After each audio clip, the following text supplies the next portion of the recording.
Disclaimer: J.K. Rowling's clock position. Probably home, but I haven't been keeping track. It was a testament to how close Hermione's relationship with all the Weasleys was that Mrs. Weasley, Molly she insisted on calling her, immediately called George on the flu without being asked, and he and Fred came over from their flat at once to comfort her. Ron and Ginny were there too, and nearly panicked when they heard what happened. Yes, her parents were Muggles, living in a Muggle area, but they knew she had taken extra precautions with them, including having Dumbledore set up their wards. It really drove home how much danger they were all in as members of the Order of the Phoenix. Harry was devastated. With his limited contact with the Muggle world, the Grangers had been the only Muggles who had ever truly been kind to him, and it hurt him more than even he expected to lose them. He himself had been at the Burrow for the holiday, although he'd been shuffled from safe house to safe house all week as they tried to secure the rest of the Order.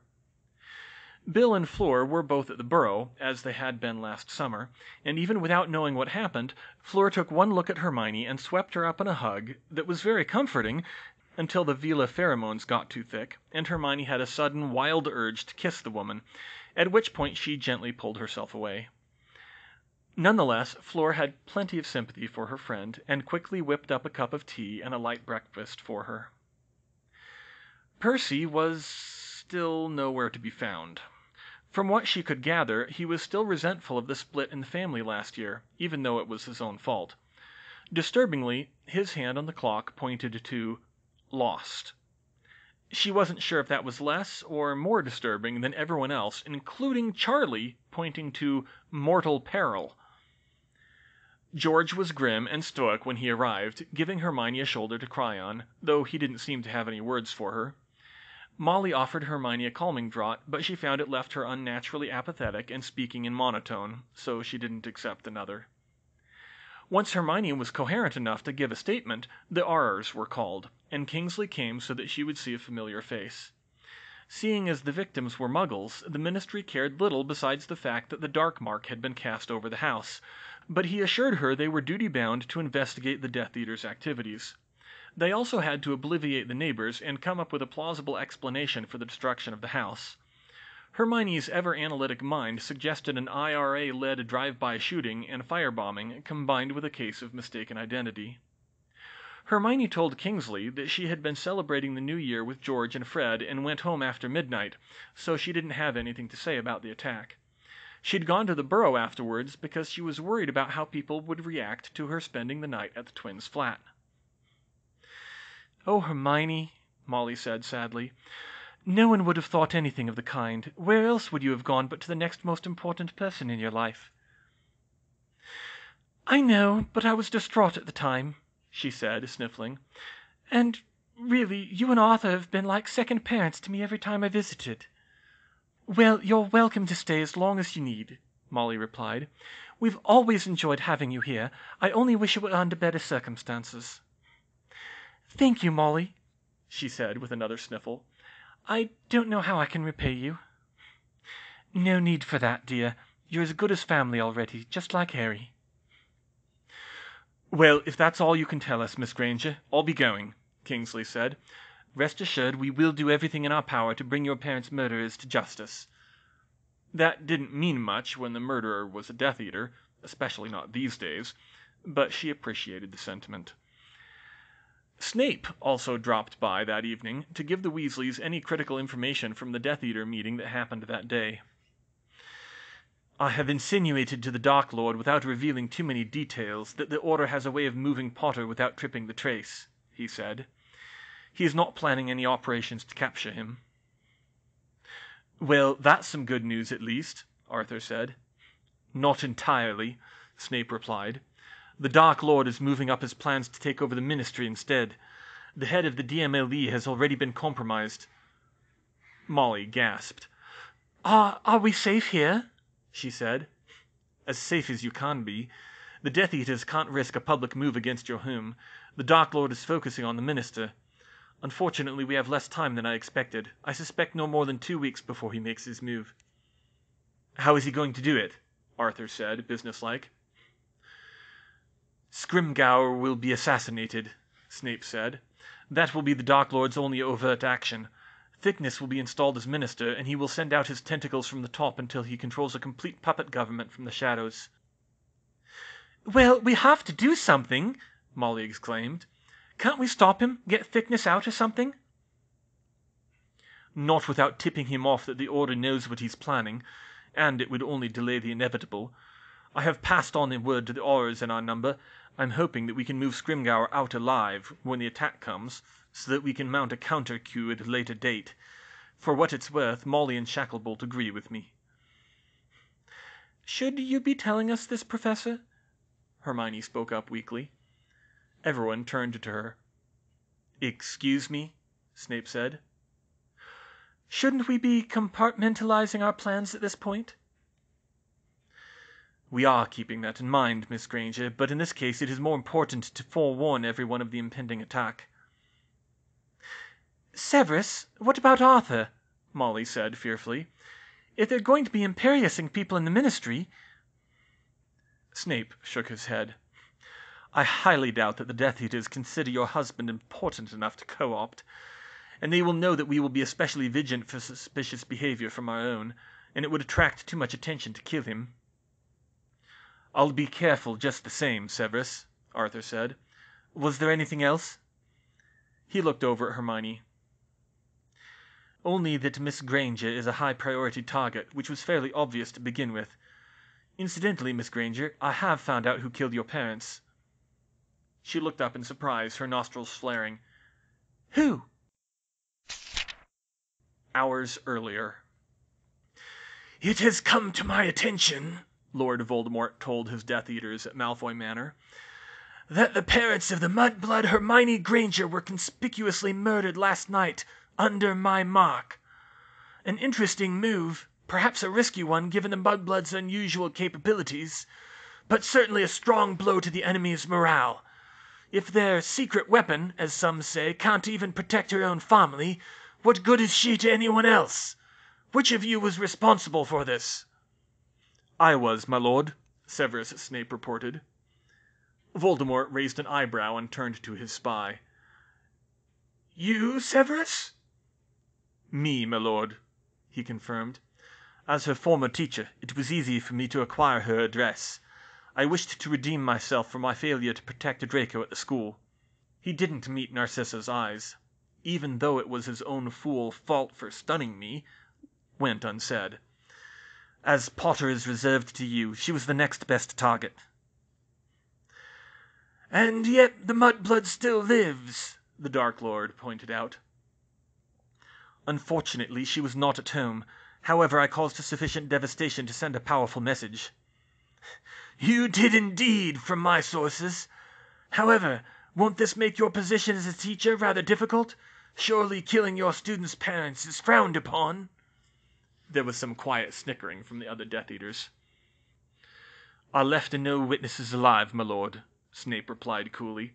"The Aurors have no reason to suspect me over any other Death Eater."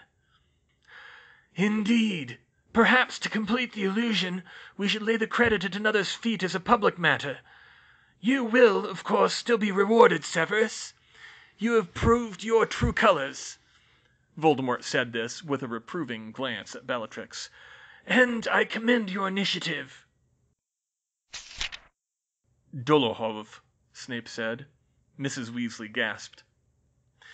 "He took the curse you hit him with last year very personally," Snape said.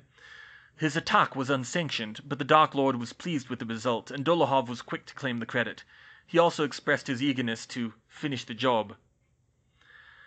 That bastard!" Molly growled. "That utter bastard!" "It sounds like he can get in line at this point," Hermione said dismissively.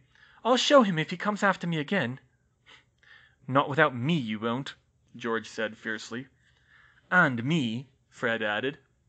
"Fred, George!" Molly snapped. "You have to be careful. You know what he did." "Yes, Mum," George said. "But Uncle Gideon and Aunt Fabian didn't have Hermione." Snape rolled his eyes. "I leave you to your revenge plotting, then. Do try not to get killed. It would be most inconvenient. Miss Granger, you have my condolences." He turned and left, leaving the Weasleys, Harry, and Hermione to themselves. But as soon as she heard the crack of Snape apparating away, Hermione's composure broke. She cracked up laughing, starting low and building to a full-on Wicked Witch's cackle before she calmed down. "Hermione?" Molly said. "Oh, the poor dear, she's gone mad." "Dolohov!" she chuckled darkly. "Oh, that's just perfect! He doesn't know what he's stepped in, taking credit for that. Ha! All according to plan." "Hermione, what are you talking about?" said Molly. Hermione turned and gave the Weasleys a ghastly grin. "Molly, I know for a fact that Dolohov did not kill my parents." "What? Why on earth do you say that?" "Because they're not dead." "What?" One day earlier. Daniel and Emma Granger, disguised, stood at the gate in Heathrow Airport for their daughter, her boyfriend, and his twin, also disguised, to see them off as Snape's muffling charm hid their conversation from the outside world. "Thank you for doing this," Hermione told her parents. "All the rest a lot easier when you're safely on the other side of the world." "And we'll be up every night worrying if you're all right," Mum replied. "And out of contact. I know you've done a lot, but you've never really been on your own before." "Hey, she won't be alone, Miss Granger. She'll have us," George protested. "We'll take good care of her." Dad gave him a sharp look. "You make sure you do, young man. One day we'll be back, and when that day comes, you'll have to answer to us." Hermione rolled her eyes. "Make sure she remembers to sleep," Mum said. "Mum!" "Don't take that tone with me, young lady. You know how you get when you don't sleep." "I can take care of myself, Mum." "There's more to taking care of yourself than staying alive, Hermione," Mum said sternly.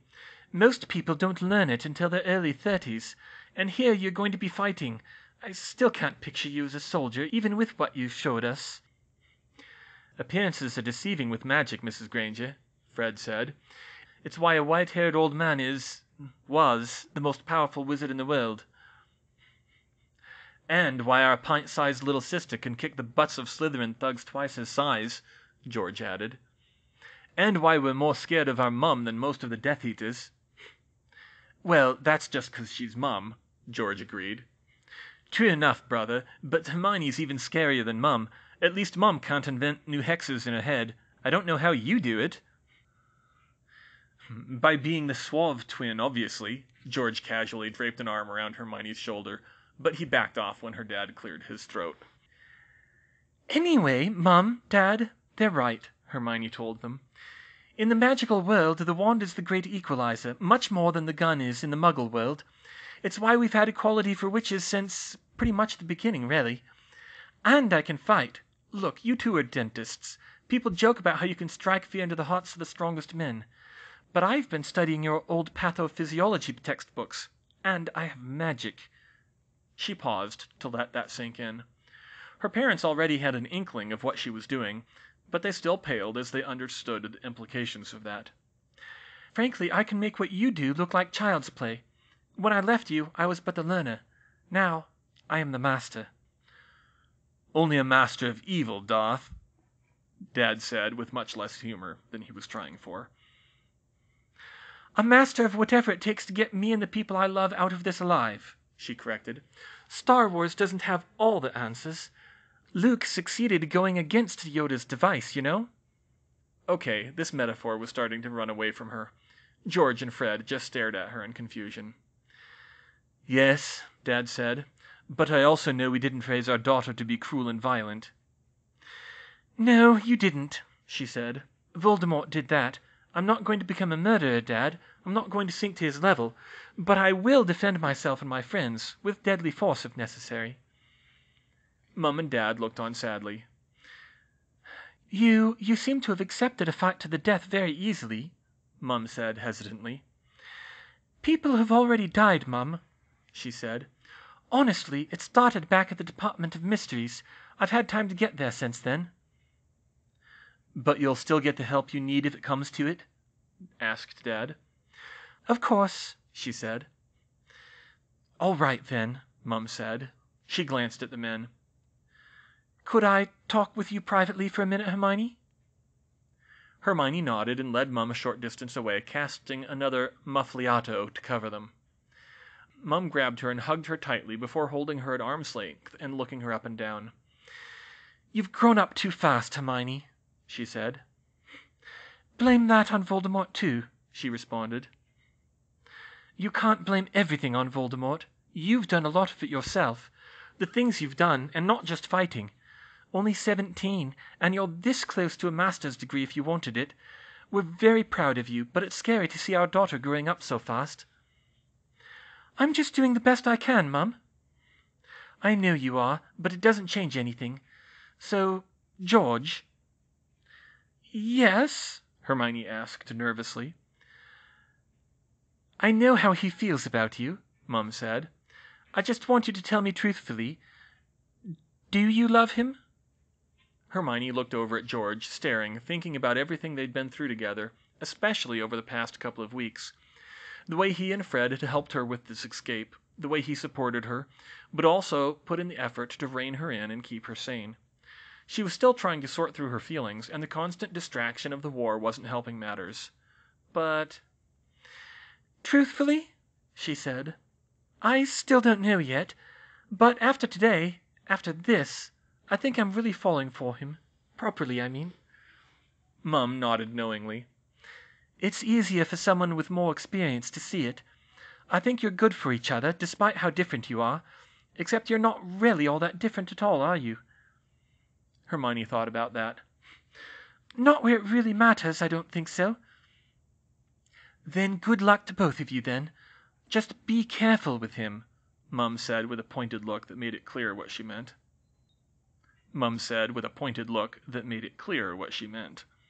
Hermione rolled her eyes again. "Honestly, Mum, I told you ages ago that every self-respecting witch over the age of 14 can cast the contraceptive charm in her sleep." After she gave her Mum a moment to get that uncomfortable look on her face, she added, "And I think I'll be rather more preoccupied with the war for the duration." "Fine, but it's still my duty as a mother to tell you." She pulled her back to Dad and hugged her again. "I love you, Hermione. Stay safe." "You stay safe, Mum. I love you too. Find a quiet corner of Australia and stay out of history's way." Dad chuckled. "Star Trek now?" She shot him an evil grin. "Resistance is futile." She hugged him too, and George and Fred shook Mum's and Dad's hands, and they sent them on their way to Sydney. Meanwhile, the three Magicals left to put the next phase of their plan into action. "George, Fred, and I staged the whole thing," she explained. "Disguised my parents and sent them to Australia with false identities. They have a contact for the Australian Ministry if the Muggle authorities give them trouble, but I hope they don't have to use it. I used their connections to acquire a pair of cadavers from the dental school and transfigured them to look like them." "You did what?" Molly gasped. "Dental schools do that too?" Harry said in surprise. Then he looked around and saw everyone staring at him. "What?" he said. "Look, it was pretty creepy for us too, but it made sense when Hermione explained it," Fred said. "You two? You went along with this grave robbing too?" Molly said. "It was not grave robbing, Molly," Hermione said firmly. "It was in accordance with their last wishes. Not exactly, I'll admit, but much nearer than you think. You may think our Muggle surgeons are barbaric, but they're all we have, or all they have," she corrected for the Weasleys' sakes. "We don't have magical healers, and doctors can't afford to make mistakes in training. Therefore, there are certain Muggles who, when they die, instead of being buried, choose to donate their bodies as an act of charity to be used to train new doctors, including dentists, so they don't have to train on live people. Yes, it's stretching the bequest a little, but I like to think they'd be happy that they saved lives even in death." The Weasleys were all surprised. Ron and Fleur looked a bit ill. Arthur was intrigued, but even he seemed taken aback. "Goodness," he said. "I knew Muggles found clever solutions for these things, but I never knew they did things like that." "More than you think, Arthur," Hermione confirmed. "Most Muggles, they might look a little askance at it, but they would certainly accept why we had to do it. We transfigured the bodies to look like my parents, which wasn't that hard. I've been doing pretty well with human transfiguration with Professor Slughorn, and a dead body is easier to transfigure than a live one. I made sure to get the teeth right for the dental records." Dental records? Ron asked. If Muggle bodies are damaged too badly to be identified by sight or other obvious markings, they can usually be identified by the shape of their teeth. Everyone's teeth are different, and most Muggles have photographs of their teeth on file somewhere. It's my parents' business, after all. Anyway, we planted the bodies in their house, packed up everything that couldn't be replaced, and put it in my Gringotts vault, then replaced everything that was gone with junk or duplicates, so the house wouldn't look cleaned out when I burned it. She sighed and rubbed her forehead. I've got the money to replace it, but still. If someone had told her even a year ago that she'd wind up deliberately burning down her own house to fake her parents' death, she would have said they were mad. "And then you staged a Death Eater attack?" Harry said. "Yes, transfigured a Death Eater mask and robe, blasted in the door just after midnight, cast a bunch of curses to make it look like I was having fun with the Muggles, finished with 2 green flashes and setting the house on fire, and cast the dark mark over it." Everyone gasped. "What?" Molly said. She rose to her feet and put her hands on her hips. "And just how did you learn how to cast the dark mark, young lady?" "Bribed the Slughorn with crystallized pineapple," Hermione said flatly. "I was lucky to catch him before he went on the run. I used a homemade wand to do it and snapped it afterwards, so no one can trace it. Put it all together and it looks like a Death Eater who went rogue and did the job himself. Dolohov just made my life easier by taking the credit." "Bloody hell," Ron summed it up. "So you faked your parents' death and learnt dark magic to keep them safe?" "I take my family's safety seriously." She looked around at the group. "But Hermione," Molly said, "why didn't you just tell us?" "I had to make it look convincing, not to you, but to the Death Eaters. Now there have been Ministry officials and Snape who've seen you give authentic reactions, which should mean they won't look at you as closely later, even though you know now." "And from you," Ginny pointed out, "I didn't know you could cry on cue like that." "Lacrimosa. I didn't even need a quill and parchment to create it," Hermione replied. "I'm sorry for hurting you like that, but I thought it was the best way. Anyway, it's still a risk, but you deserve the truth, and if all goes well, Mum and Dad are someplace no wizards can find them." "Trust me, Mum, it's better this way," George defended her. "And you," Molly said, "you went along with this?" Fred half grinned. "Of course, Mum. Pulling a prank like that on the Death Eaters? Pretty creepy, mind you." "But a good one," George finished. "It really will protect Hermione's parents, and I wanted to be there for her." "Besides, compared with her other ideas, this was tame," Fred agreed. "Tame? What other ideas?" Molly asked worriedly. Hermione blushed. "Most of my other ideas involved memory charms, but I couldn't justify that, and my parents would never have agreed." Molly didn't seem to know what to say to that. "Wait a minute," Ginny piped up. "If the whole thing was staged, then why did Dolohov take credit for it?" Hermione smiled. "A little trust goes a long way." 2 days earlier. "So let me get this straight, Miss Granger," Snape said. "You're going to fake your parents' deaths so you can sneak them out of the country, and you want me to take credit for it." "It would be suspicious if we faked a Death Eater attack and no one took credit for it," Hermione responded. "We were hoping that if someone we trusted on the inside claimed it, it would draw attention away." "It's the perfect plan," George said beside her, and she elbowed him hard. "It's not, Weasley. Did it not occur to you, Miss Granger, that such a plan would make it rather difficult for me at Hogwarts?" he demanded. "But would anyone else have to know, Professor?" she pleaded. "You could tell you know who," she corrected when he glared at her. "You did it, but not declare it outside the Death Eaters. And wouldn't it be a credible claim that you did it to prove your loyalty to him?" Snape looked strangely thoughtful as he considered this, nodding to himself very slightly. "And you truly trust me that much, Miss Granger?" Yeah, do you? Fred muttered in annoyance. Frankly, sir, I saw how you reacted to Dumbledore's death, she said. Yes, I trust you. Perhaps something can be arranged then.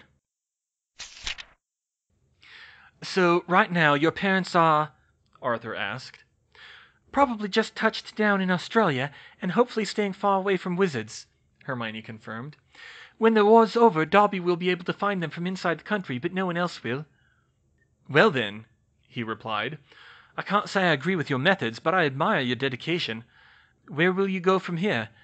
You could stay with us, of course. I know you're of age, but I'm not sure I'd be quite comfortable with you moving in with George. Hermione blushed again and said, For appearance's sake, I think it's best if I stay here for now. Also, Harry and I need to discuss some things with Bill. Bill's eyebrows shot up. What's this about? He asked. Harry looked to Hermione. The you-know-whats? Yes, the you-know-whats. Bill, Dumbledore left the two of us a job to do. It could be key to beating Voldemort, but we could really use a curse-breaker. Of course, anything you need. We can talk tomorrow morning now that there's not a pressing need to go over the wards again. If the Death Eaters didn't really get through yours... Oh! Bill was planning to revise the wards in response to the attack on Hermione's parents? That was kind of awkward. But Hermione and Harry agreed to talk to him in the morning, and the family and guests gradually went to bed. Hermione was staying in Ginny's room. Would be the only one staying in Ginny's room if and when Ginny went back to school, which would be kind of weird. Hermione herself didn't have to go back, being of age, which simplified things. She could self-study and take her newts any time. Harry was a little more difficult. They still weren't sure what they were going to do about that. Once Ginny and Hermione were alone in Ginny's room, the younger girl came out with her request. Hermione, I want you to get the trace off me. What? Hermione said. I know you took the trace off yourself and Harry. I want in too. I get the feeling you might need to go on the run sometime soon, and I can't do you and Harry any good if they can track my movements with the trace. Ron will be of age in 2 months, but I've still got all of next year and most of that summer before I am. It'll be bad enough that Mum and Dad won't want me to fight. I won't be able to stand being the only one left holding us back because I can be tracked. Yes, that's a good point, Hermione said. You agree? Ginny said. I probably would have anyway after I did it for Harry, but you're right. If Voldemort does take over the Ministry, the trace will be too dangerous to have on you. She hadn't thought about it before, but the trace would be an absolutely devastating weapon in the hands of a tyrannical regime, and all the more cruel because it meant families could be tracked via their children. Ginny would be a liability for Molly and Arthur, not just to their little clique. That was seriously Orwellian stuff. I'll have to ask Bill for the layout of the local ley lines, Hermione concluded. If there's one close enough, we'll be able to do it in a few minutes. If not, we might have to go to London. There should be one running under the burrow, Ginny said. It's a magical house, after all. There might be, but I'm not certain. The land was bought from what was available, not selected, and the house isn't original. The foundation used to be a pig pen. I'm pretty sure it wasn't built with ley lines in mind. Ah, yes, maybe, Ginny agreed. But there'd have to be one under the Diggory's house. They have a manor house, and Luna's house probably has too. Hermione remembered the Lovegood's miniature castle that looked like a giant chess piece. That was definitely wizard-built, and she was pretty sure Luna's family would build on active magic if at all possible. Yes, you're right, she agreed. Then we'll try to take care of it tomorrow. I'm not comfortable leaving something like that hanging. Wow, I didn't think you'd be more serious about it than me, but thanks. Hermione smiled at her. It's a Muggle trait. We've seen it too many times to ignore. She left Ginny to chew on that as they went to sleep. Horcruxes, Bill whispered, slumping down in his seat. And you say he made 7? Yes, Hermione said. We have solid testimony from Professor Slughorn. 2 have been destroyed already, but unfortunately we don't know where 2 of the others are, and we don't even know what one of them is. Not to mention the one in Harry's bloody head. Good God! Bill looked around. They'd met in Arthur's shed for privacy, and Hermione was idly trying to organize his collection of electrical equipment into some semblance of order and plain safety. Who else knows about this? Bill demanded. To my knowledge, George, Fred, Ginny, and Ron, Hermione said. Harry, did you? No, he said. He looked a little embarrassed. It never seemed like a good time to tell Sirius or Remus. Okay, before you tell anyone else, tell Sirius alone and let him make the call, he told Harry. We tell no one else in my family, especially Mum. If there's anything worse than how she'll react to Harry, it'll be how she'll react to the amount of dark magic we'll have to dig into if we really want to try to save him. Hermione nodded. She could see Molly reacting poorly to that. It wouldn't slow her down, of course, but it would certainly make things more unpleasant. We probably shouldn't let Moody find out either. Bill and Harry looked at each other in horror and said, Agreed. Agreed.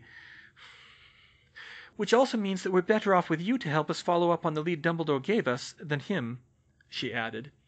She respected Mad-Eye a lot, really, but she didn't want to give him any more clues than necessary on this. Maybe it was his paranoia rubbing off on her, but she wouldn't put it past him to kill Harry and hang the prophecy. On second thought, it was definitely his paranoia rubbing off on her. Okay, Bill said, taking a deep breath. So, Dumbledore did give you a lead? Just the one. The second one is Voldemort's snake, and the third... She glanced over at Harry. Right, so let's see it. Hermione pulled out Dumbledore's notes on the Horcrux hiding place. It's a sea cave near Southend-on-Sea. Voldemort apparently went there as a child and tortured 2 other children there. Bill shuddered. Ugh, a child you-know-who, he said. That's an image I could do without. True. Anyway, the bad news is that we don't know anything about the protections. Only that Dumbledore looked it over and said it looked like some kind of magical vault. I can only guess that it'll be as dangerous as the shack was. But frankly, I'm worried about the 2 that we don't have any leads on. Actually, I've been thinking about that, Harry spoke up. Both of them turned to him. You have? Hermione said in surprise. Yeah, you know, Tom Riddle was an orphan, wasn't he? Yes, Hermione said. Dumbledore said Voldemort hid his Horcruxes in places that were important to him. I reckon he might have hid something at Hogwarts. Hermione considered that. She wasn't sure she bought it. Bill was even more skeptical. In the school? He said. I don't know, Harry. Harry shook his head. You've never been an orphan, Bill. You can't understand, neither of you, how much that means to someone like that. To you, Harry, sure, Bill said. But this is you-know-who we're talking about. To him, too, Harry insisted. Yeah, he made followers there instead of friends, but he still grew up in an orphanage where he never fit in. I'd bet a lot of gold that Hogwarts was the first place that really felt like home to him, even if he had a screwed-up idea of what home was. And there's something else. Remember Riddle's diary?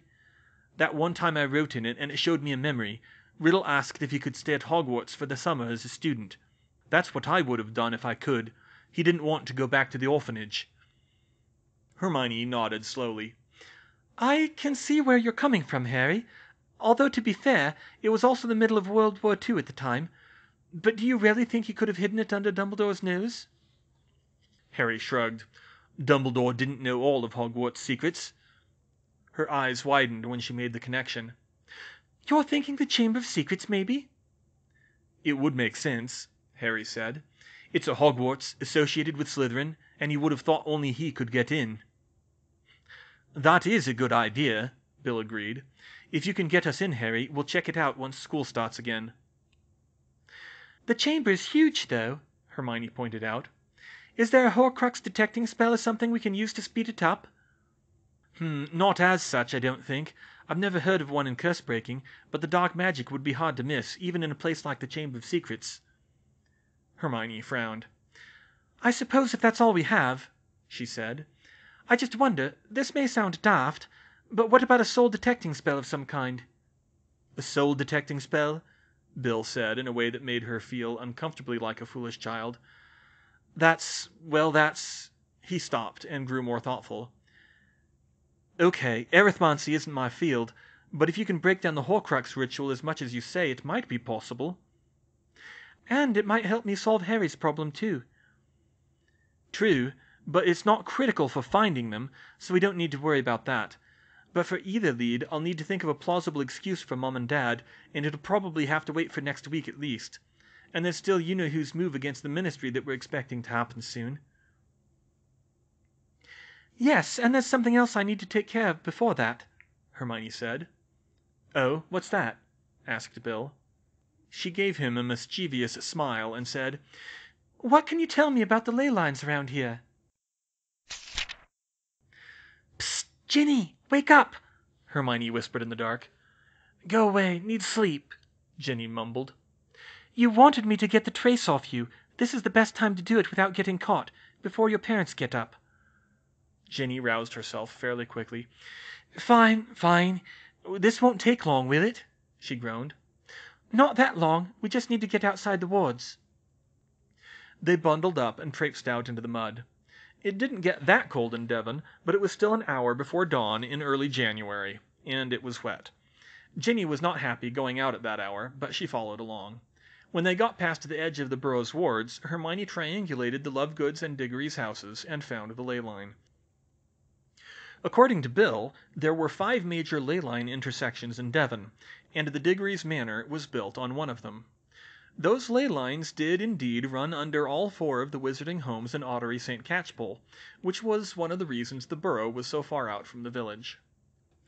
Hermione paused contemplatively in the quiet of early morning and looked to the east. It was very dark, no moon right now, and not much light from the village. Low on the horizon she saw a fuzzy smudge that hadn't been there last year. Not fantastically bright, but bright enough to be unmistakable when one looked for it. What is it? Ginny asked.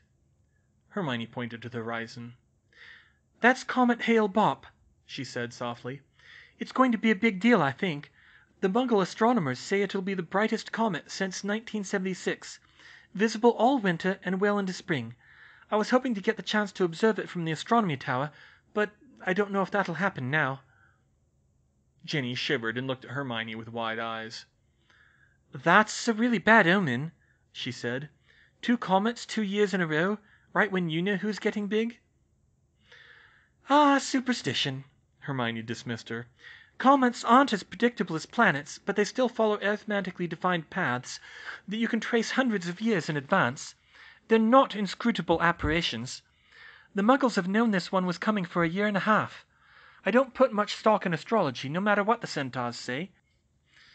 I still don't like it, Ginny said. Come on, let's get this over with. All right, kneel down there. Ugh, do I have to? Yes, you do. Hermione had already carved the runes she needed. She aligned the blocks around Ginny and cast the spells to activate them. Whoa, it feels tingly, Ginny said. Yes, that's the unplottability charm. Now, this will sting a little. Tractare, tractare, tractare, she chanted. There was a loud crack and an eep from Ginny as she felt an electric shock go through her. The runes went dark. There, it's finished,